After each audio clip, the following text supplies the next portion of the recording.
All right, here we go. Welcome to Black Wealth Media Live. What's good, y'all?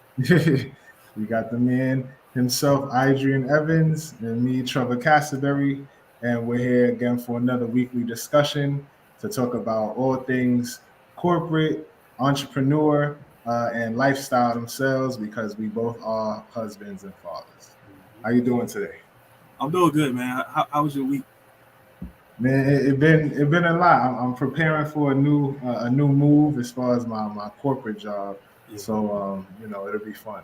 that's what's up. But going into tomorrow, excited with some new things planned. That's what's up, man. That's what's How up. about you? My week's been pretty straight, man. I can't complain too much. I can't complain at all, man. You know what I'm saying? I'm getting some things together financially for my family, so I'm excited about that. And also, like, I'm about to get my insurance license. Oh So yeah, you did tell me about that. that's the I got to take a final course exam because I actually just finished a course.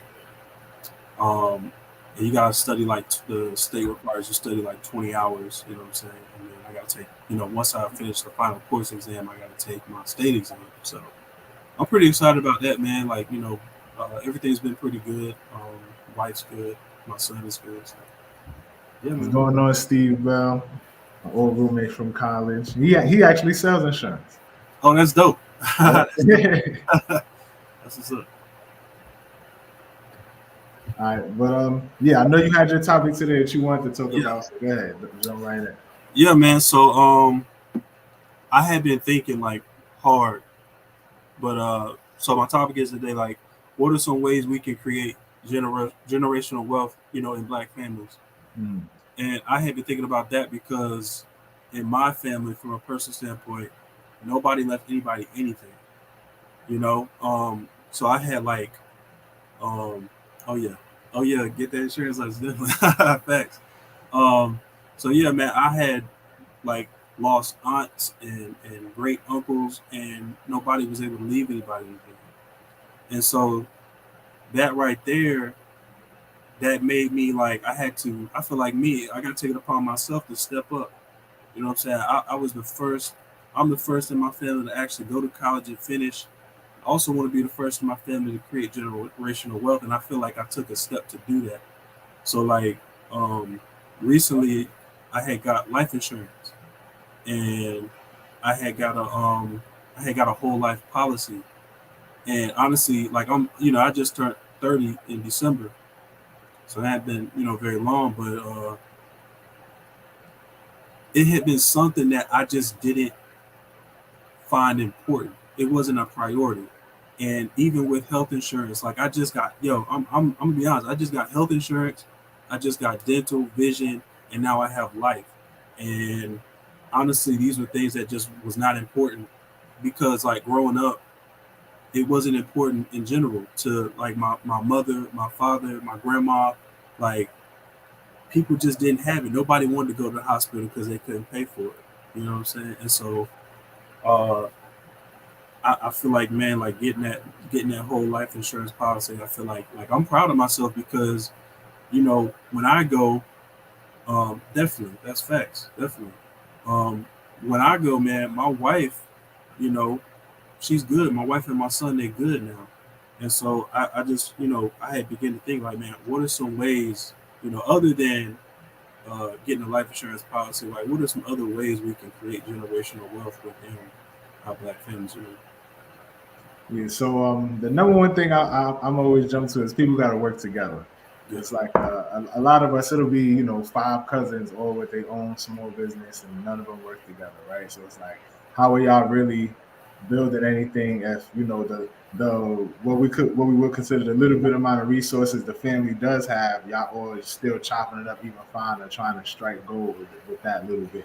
So the number one thing is like if you working by yourself, you already working backwards. If you're talking about generational wealth, and if we think like grand scheme, like you know, a lot of people create generational wealth by just marrying in families, right? So it'd be like this family, is if we talking about families that own businesses or whatever, sure, it'll be this family that's big in real estate, this family that's big in factories or something. Somehow they marry together, and then now boom, the family's booming because they got both of those together, almost like a monopoly.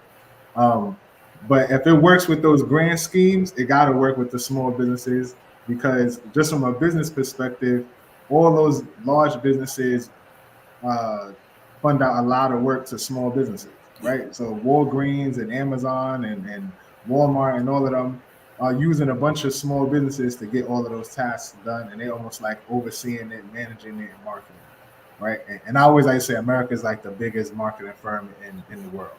So I think the number one thing is you got to be working with other people, and whether it's other people within your family, but at some point your family has to be working with another family, and you have to actually have a vision. And that way, y'all can make a plan for it and then execute. Because you can't do it. You can't do it by yourself. Even the large businesses don't do it by themselves. That's why Toys R Us is out of here.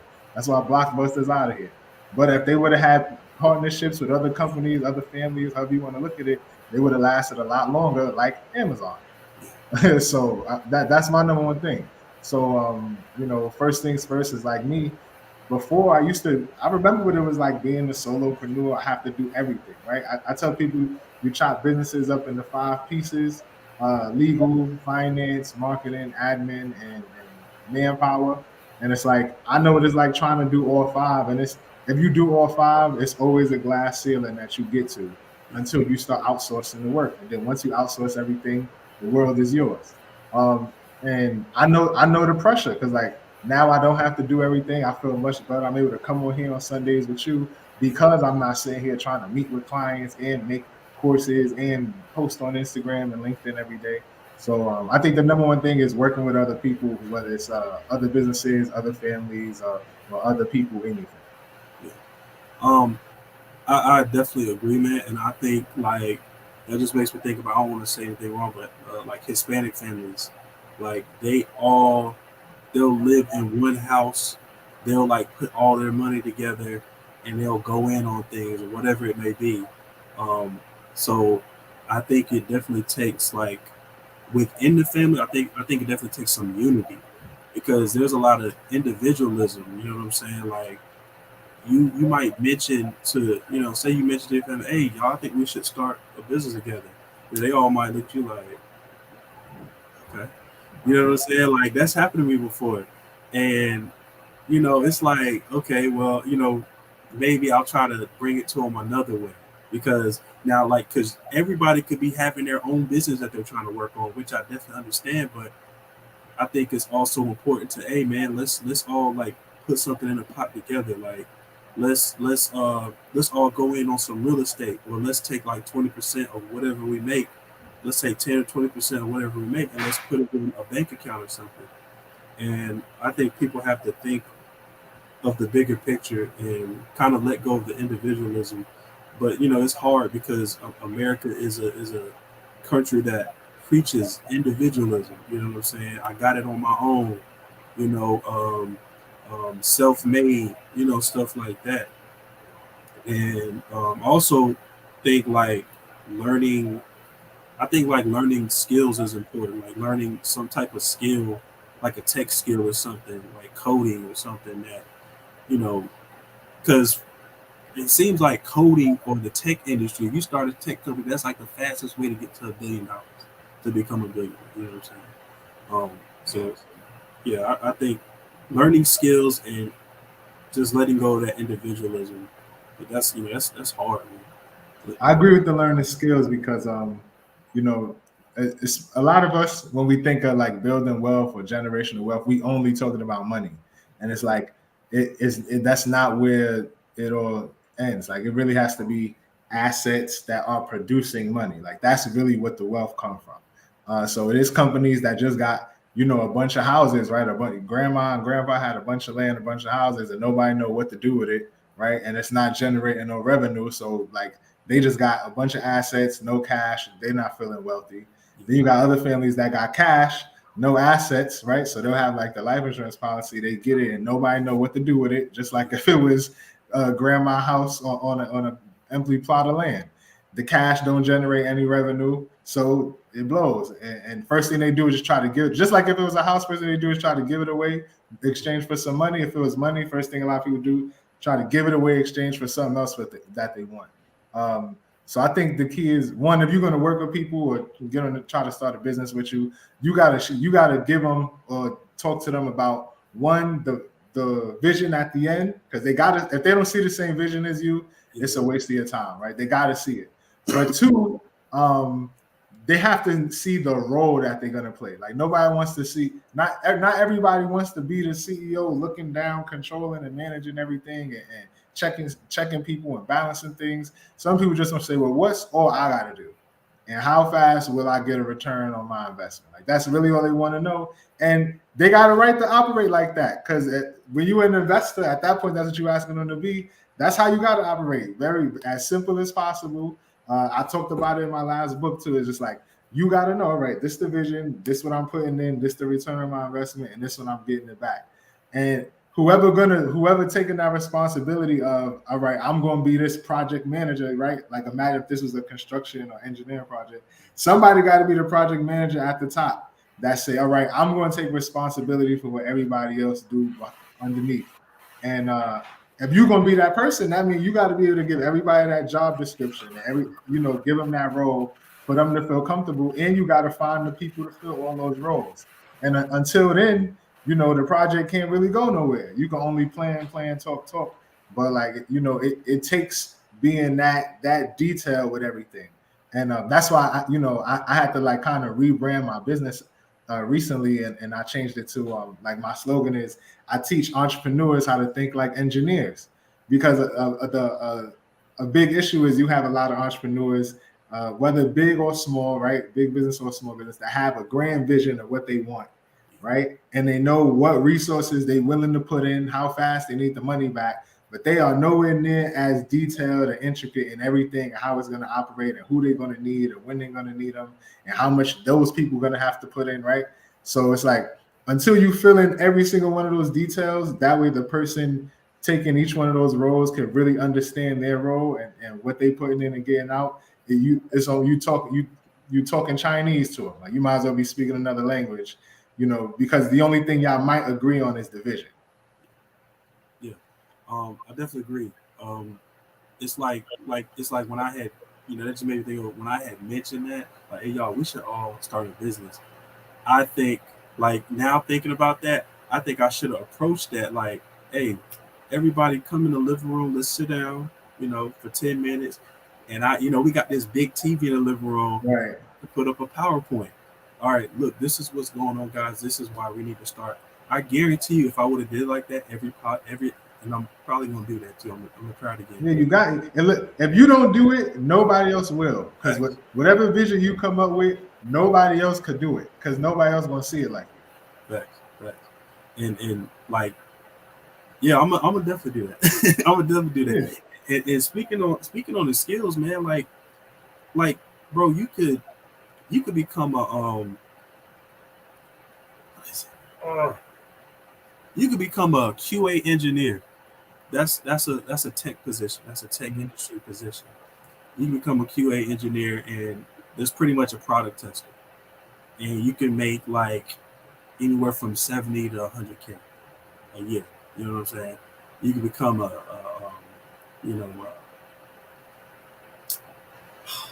I forgot, man. It's a little while, but it's an engineering position that within the tech industry, you start off making 150K. Software engineer or something. Yeah, software engineer. That's it right there. Start off making 150K. You know what I'm saying? You can go to tech boot camp or coding boot camps, and some of these boot camps are free. You know what I'm saying? And that's another thing. With generational wealth, I'm actually glad I'm starting now, because I want to be able to give my children that privilege where they can, I could be like, all right, man, what you want to do? You want to go to college? You know what I'm saying? Yeah, definitely. It definitely takes sacrifice. Definitely. That's right now. Now, I feel like I'm definitely sacrificing. I want to sacrifice now because I want to give my children that privilege to that I want to after high school, I want to travel the world. You know what I'm saying? I literally want to be able to.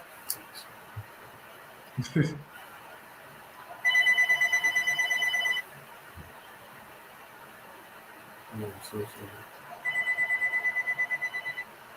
Okay, sorry about How you doing? that. I literally want to be able to give my children the option, like to hey dad, after high school, I want to like travel the world. I want to go travel. Um, and I literally want to be like, here, son, here's 30K. I've taught you, I've showed you how to use money and what you need to do with it. Use it wisely. Don't do no crazy stuff. There you go. Or my kids say, "Hey, Dad, I want to go to college." And okay, son, I'll pay for your college. What college you want to go to? Are you going to be committed? Like, don't go to college and oh, you know what? Now, if you go to college and you decide it's not for you, then hey, that's just what it is. And you got some other bright idea where you know what I'm saying. That's fine too.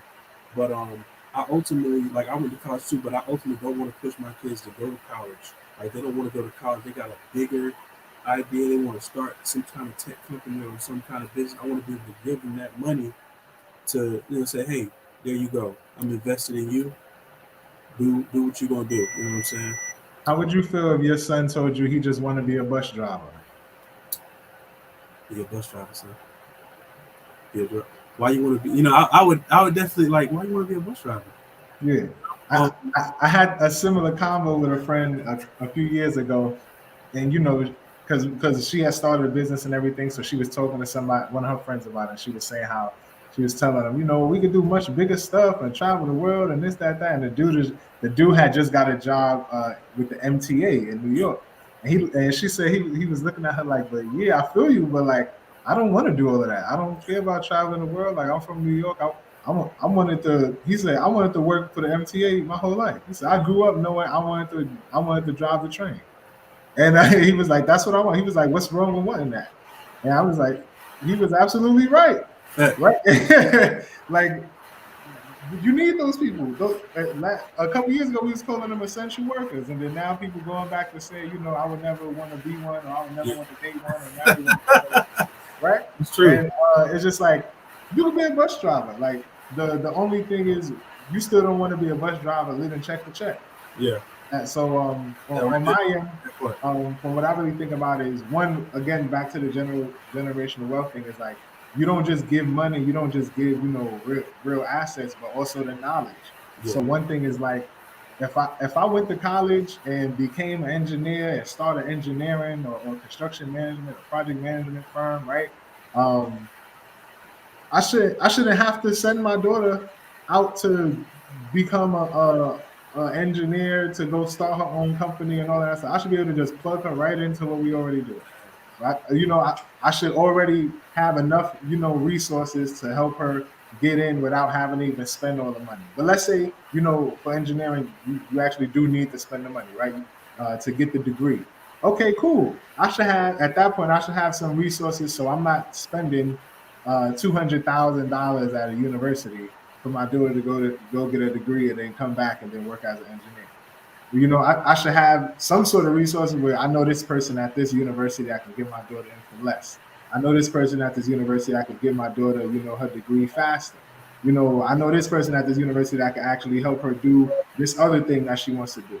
I was talking to my brother-in-law about it, and I'm like, even if my daughter wanted to be a surgeon, it's like, okay, you could be a surgeon, but just know I don't at this point I don't got the network to help you do that. yeah, So I don't know if I feel as comfortable putting up the money for you to do that, right? You're gonna have to put up something and meet me in the middle somewhere where I know I'm getting a return on that investment. That's just how I think, right? yeah. Like I gotta know we getting a return on that investment. So it's like if I know if I give you this money for engineering, I got everything set up for you to be successful.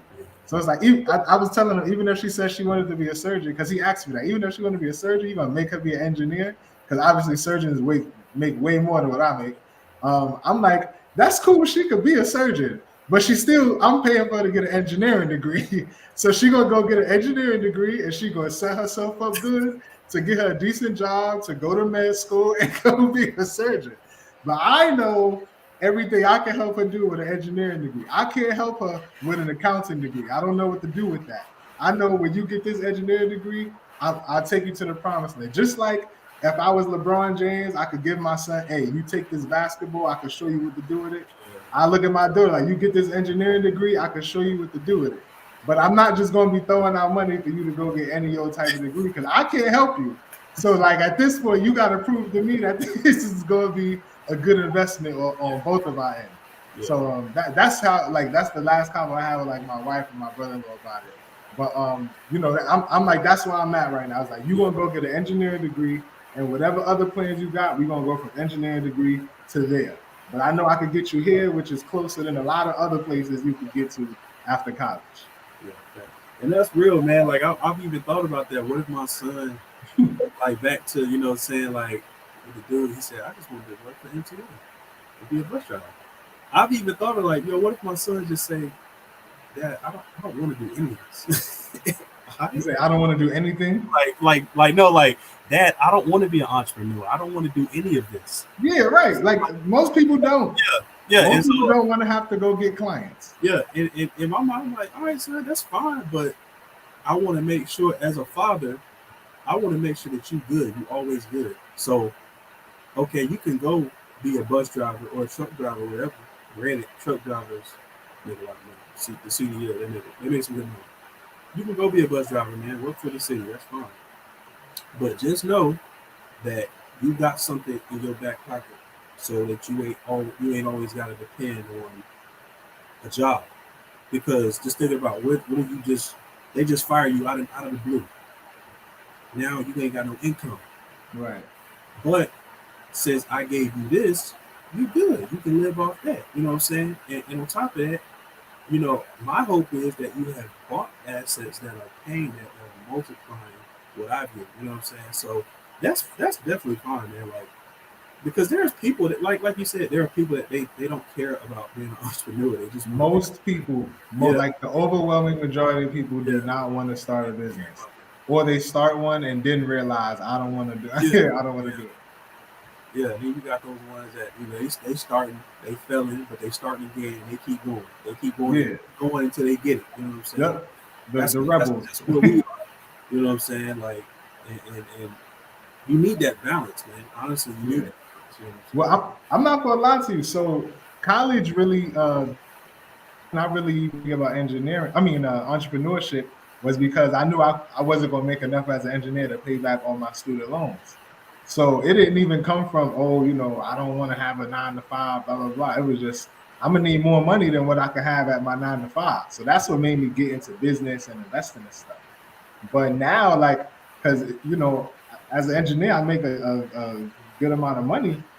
But it's like now the way I think about entrepreneurship, specifically for the engineering industry, is like that's my way of moving up in my career. So it's like everybody got a different career path. I came in as an inspector, then eventually a lead inspector, then supervising inspector, like office engineer role in between there.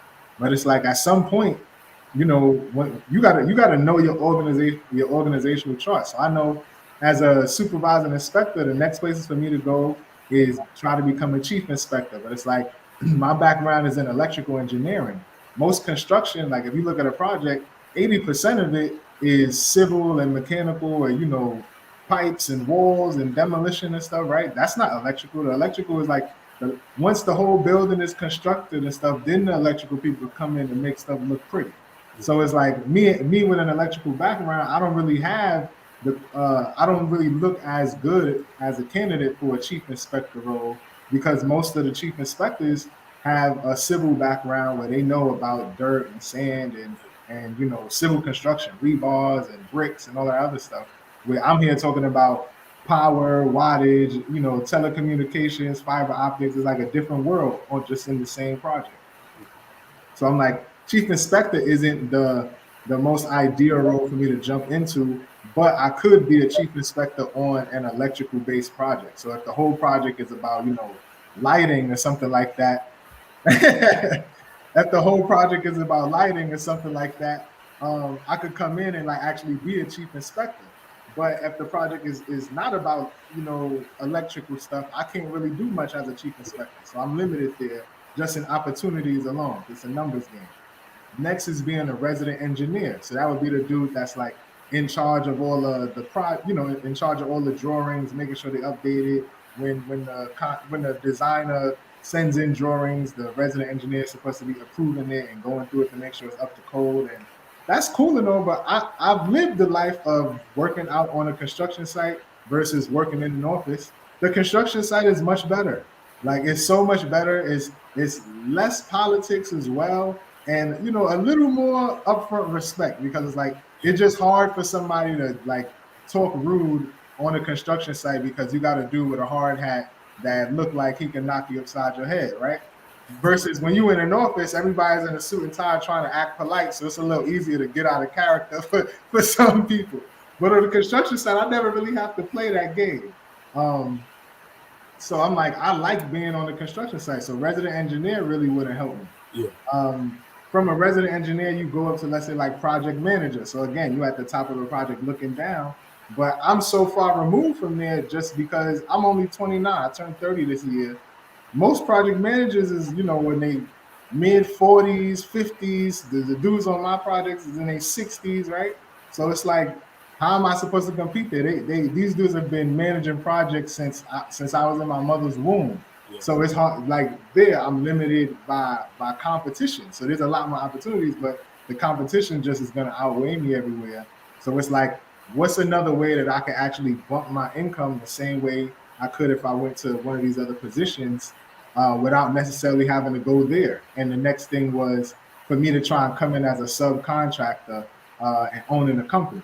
And at that point, you get the bump in your pay by you could work the project and get the bump in pay. They usually give you like a percentage of the project. So if it's like a $500,000 project, they'll give you like 5% of the deal just because you provided the subcontracting and stuff like that. So you could get like an extra 25,000 just because you own the subcontracting company. But at that point, now you got to play the politics game of who do you know, who you rub elbows with that could get you a subcontractor gig.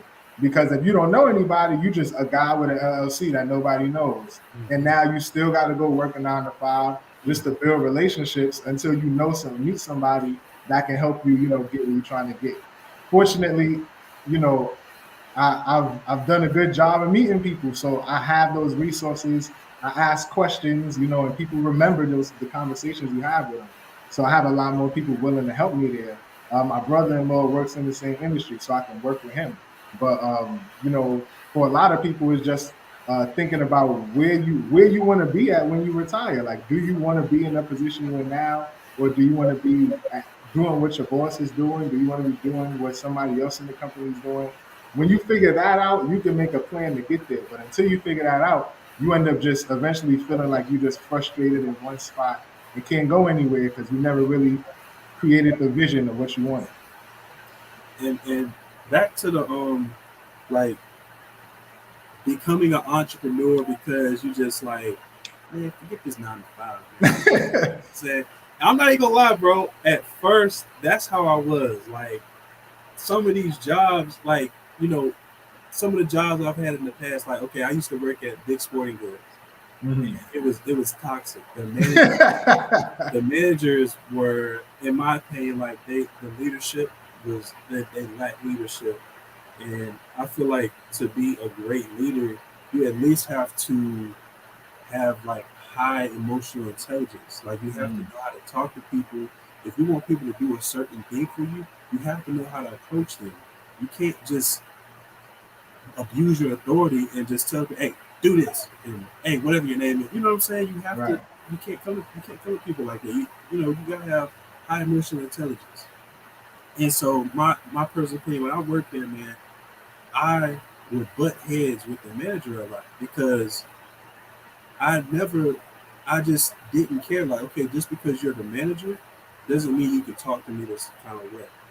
So I would always butt heads with the managers, and it's like, man, like, you go into a job that you don't want to go into. It's like, man, forget this, man. I don't even want to be here. And so I'm not even gonna lie. I used to have that attitude. But I grew up a little bit. You know what I'm saying?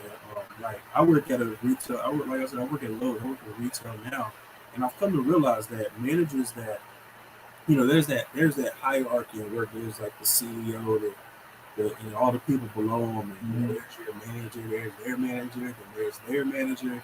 And one thing I've realized is when somebody's coming down you on the totem pole, they're gonna come down whoever below them. So Right. when the manager's coming down on me for something, whatever it may be, somebody coming down on them. Looking for a scapegoat. It's a cycle. It's a cycle, and you got to realize, like, okay, that manager might not be coming at you for personal reasons. It could be personal. I don't know, but most likely they don't want to lose their job, so they got to come at you. So I'm a little more understanding. Like my manager, she might come in, hey, not that I've had this problem. Hey, you got to move a little faster. Me and I used to be like, I'm moving as fast as I can. So, you know what I'm saying? Like, I used to be like that, but now I'm just like, chill out. They probably coming down on her because something, whatever.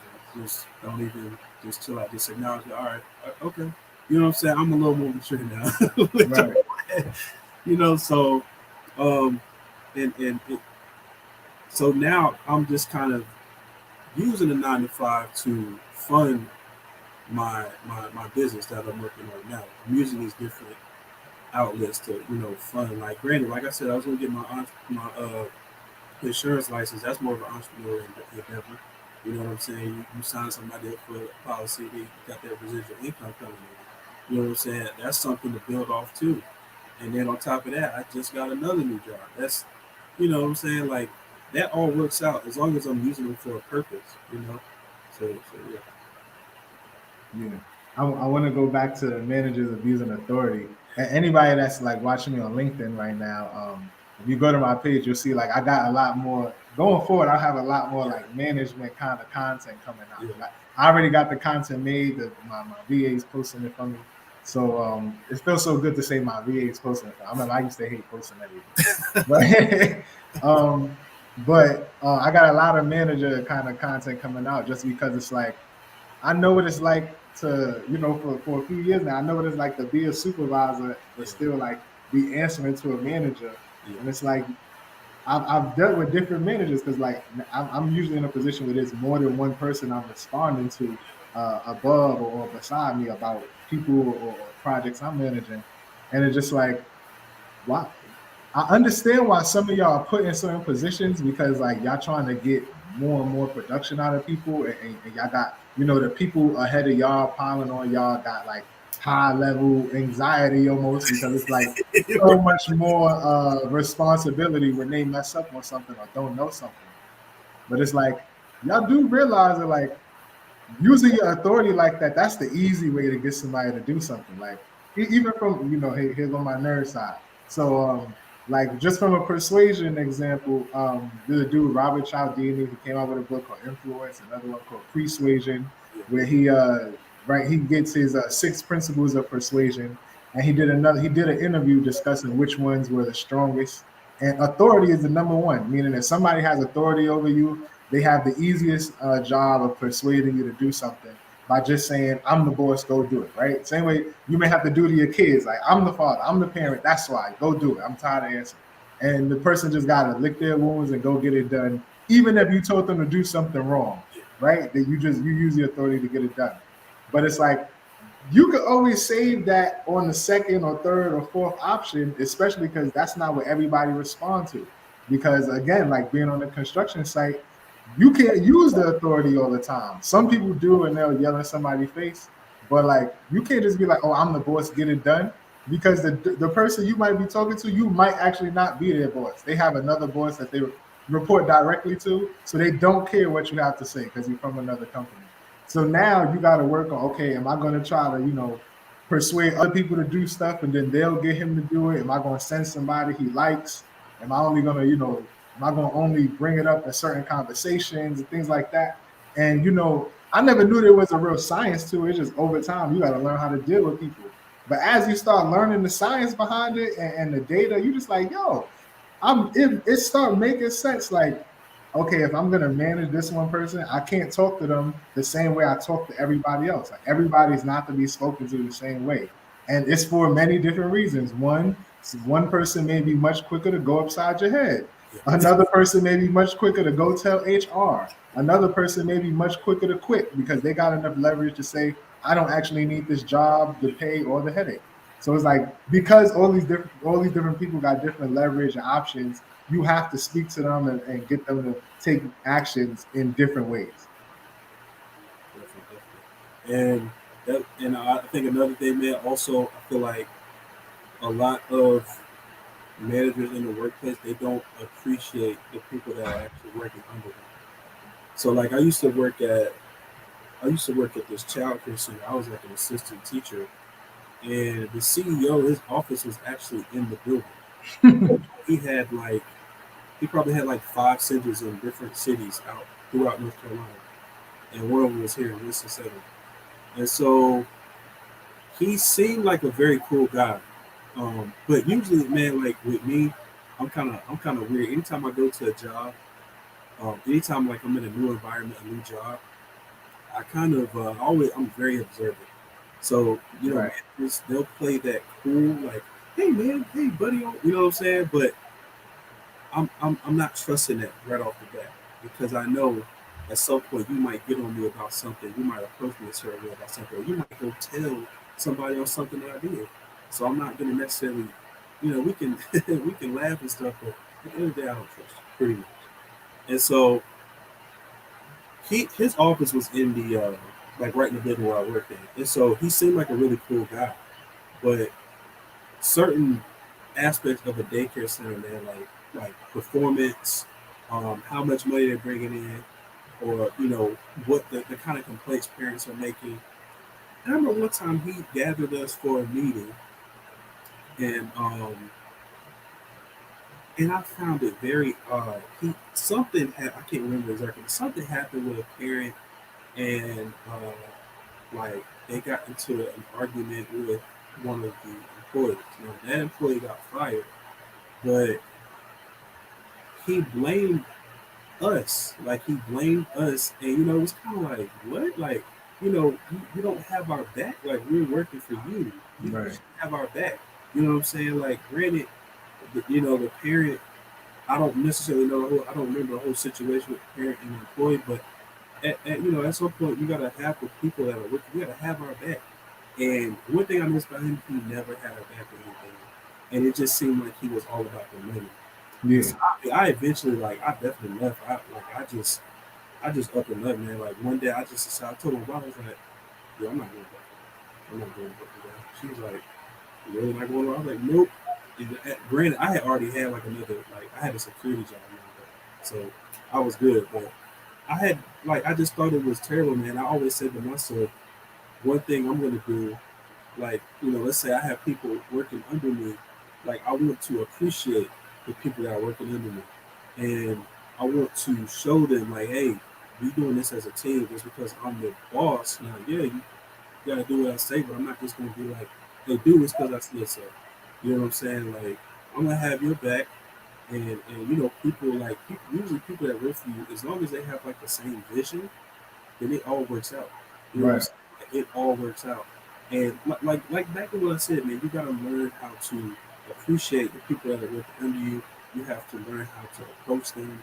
Like I read this book called Primal Leadership, and it was talking about like how high performing companies have really great leaders. Right. A lot of the number one quality in these great leaders was they had high emotional intelligence. Like, you might have, for example, like you might have a company where, or you might have a situation where an employee, they just like, they haven't been feeling good, or they might just come in and work in a regular job and like a corporate job. Let's say you're working at Lowe's, they might get on you like, hey, why haven't you been coming in to work?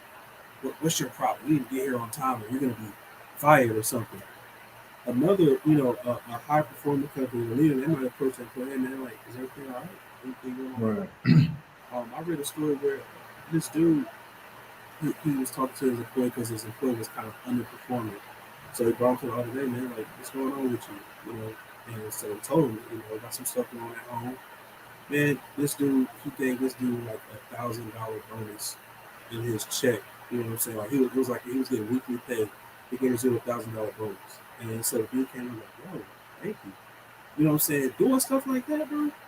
Man, you can get your employees to, they'll love the crap Yeah. out of You remember there's a like I think he's a tech CEO in Seattle. He found he what was it?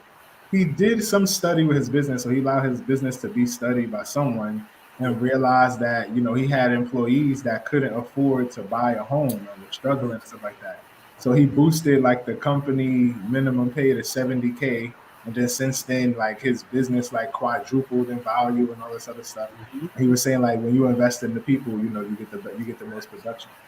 Yeah. But I wanted to go back to the main point was how, again, how do you build the wealth, right?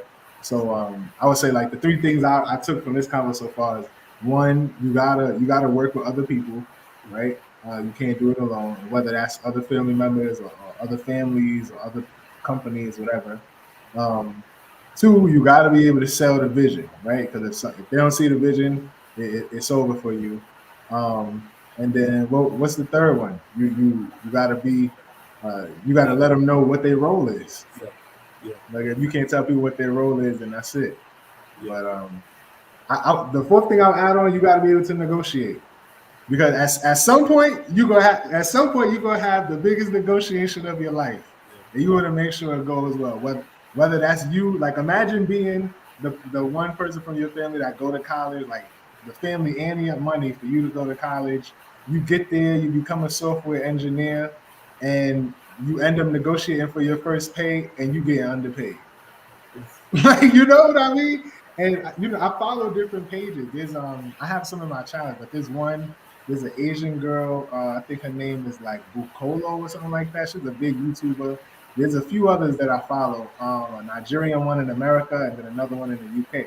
But they all worked for like Google and Amazon at different times as software engineers, and they were all saying like you have to know what you're negotiating for because there's so many intricate parts to like once you're making that much money, there's so many intricate parts to your contract that you have to know what you want and what you're looking for, and it's really based on what your vision is at the end. So I would say you got to know how to negotiate because I know once my wife lost her job when she was pregnant, I knew the next time I had to negotiate for my pay, I had to be as aggressive as possible because I'm making up for her lost income, right? So then now that just made me a more aggressive negotiator when it talks about pay. I've also been in instances where working with a larger company, they actually put together protocols where there is no negotiation. So like you send in your application. If they like it, they have a lady from like HR or something call you, and it was like a nice old lady. You talk to her on the phone. She's asking you questions about your application, and eventually she asks you about the pay and stuff. You tell her, yeah, that's what I want. And she's like, is that you talk to her about it. You just thinking this is an old lady from HR. Eventually, you go do your interview. She schedules it for you. If they like you in the interview, they tell HR that they liked you, and then it's just her job to justify the pay. But I was so ready to be negotiated in the job interview. Like at the end of the interview, I'm like, so about the pay. He's like, oh yeah, you talk to if her name was like Lucy or something. You talk to Lucy about that. I'm like, the old lady from the phone call, and it's like you already poured out your guts to her, so she know everything about you. So you can't come back trying to ask for more. So it's like you got to make sure when they give you that number, you ask what you need and what you want. You know what I mean? And y'all negotiate somewhere. You fall somewhere in the middle. Because don't be the person like if you the person selling grandma house, don't be the person that get beat on that deal, and now everybody stretched for cash once the taxes is due. Like so there's always like one major. I feel like I can't prove it. But I feel like every generation of every family, the kids gonna have one major negotiation they got to make, whether it's who get the biggest sum of mommy life insurance, whatever it is.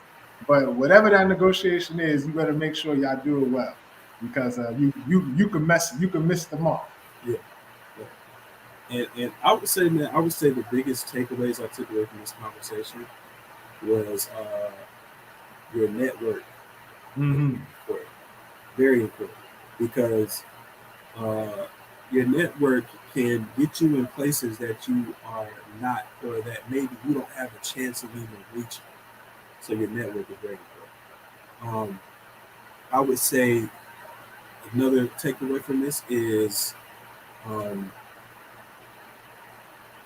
learning a skill, learning a skill that can get you started in that generational wealth. You know what I'm saying? Like learning like software engineer or become a QA engineer or a sales engineer. Some you know what I'm saying? Learning a skill that you know you want to make 150K. Damn, you know what I'm saying?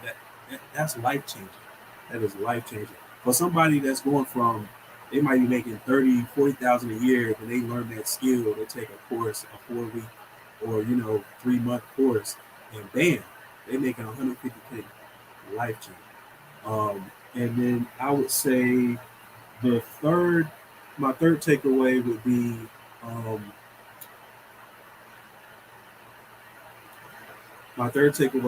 that you have to you have to sacrifice. You have to sacrifice to create a generational wealth. It starts with you.